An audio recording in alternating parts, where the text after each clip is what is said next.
Right folks, I've been working on MFS 768, which is the two-door 1968 Morris Minor 1098.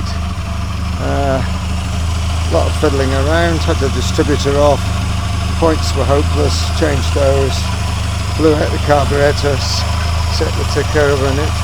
Still haven't had a timing light on it, but seems very sweet.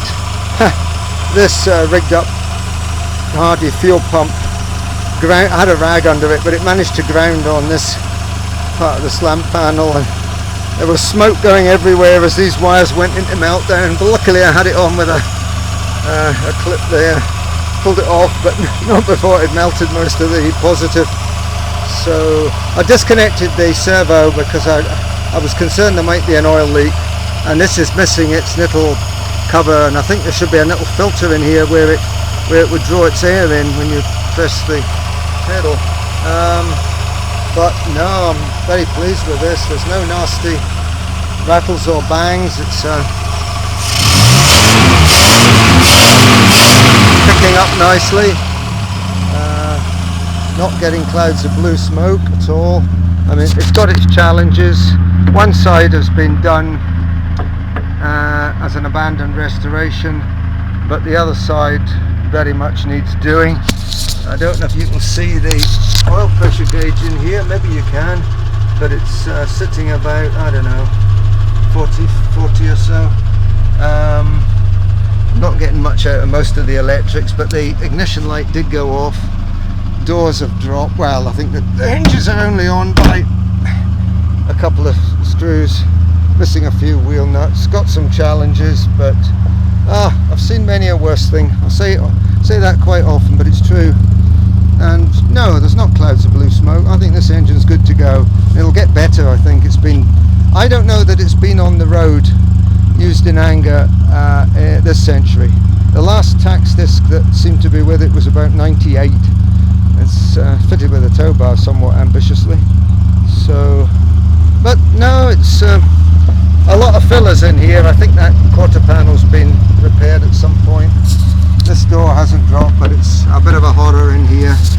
I'm going to need quite a bit of sill work, but the floors are there, and it's well, it's another one of these things that was reassuringly cheap. And these panels, if you know what you're doing, they're not expensive at all for what they are. We're very blessed to have such wonderful parts availability for these cars. That's what makes them immensely attractive, even when they're very badly down on their luck, especially in terms of corrosion. As I've said in the other video about the green one, a Morris Minor has to be very bad indeed before it can't be bought back from the brink. Although with a very bad example, you'd probably only do that with a very compelling reason, maybe sentimental attachment or something of that sort. But this one's, it's got quite good bones, I think. So it's just a question of working away. Made sure the engine's right first, then I'm going to look at the transmission, and it needs tyres all round.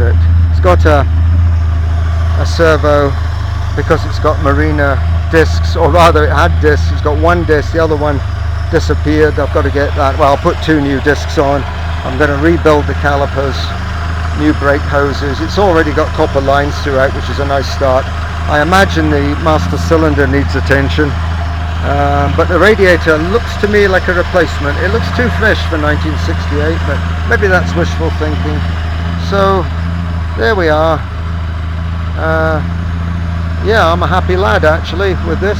I love to see, it's a very good start when you've got the thing running, and starting to order parts for it. I've got a second-hand carpet set, I've got some wheel nuts coming, I'm going to get the brake parts, the parts for the sill.